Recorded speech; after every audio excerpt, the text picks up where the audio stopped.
Здравейте, приятели! Днес отново сме на любимата река Туня,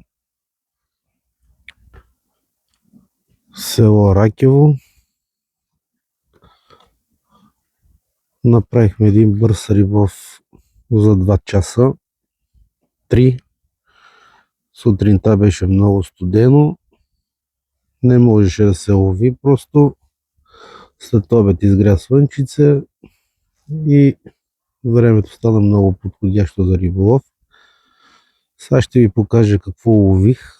Напук на всички колеги, които казват, че на река Бутуня при село Ракево няма никаква риба вече. Ето сега ще ви покажа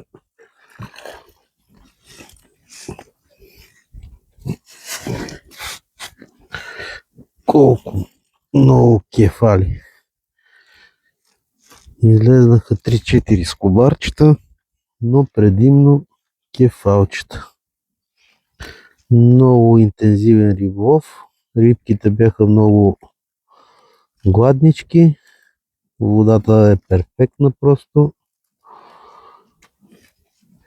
И за 3 часа си направихме страхотен риболов. Сега рибката си отива там, където е мястото. В реката, разбира се. Така трябва да правят всички колеги. Ето излезнаха и 2-3 скобарчета. Хубав клен.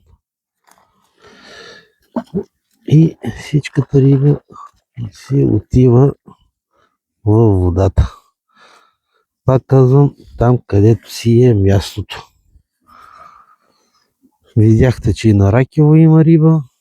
Просто трябва да сте упорити и да знаете какво правите. Това е от мен. Ако ви е харесал клипа, ударете един палец и се абонирайте за канала ми.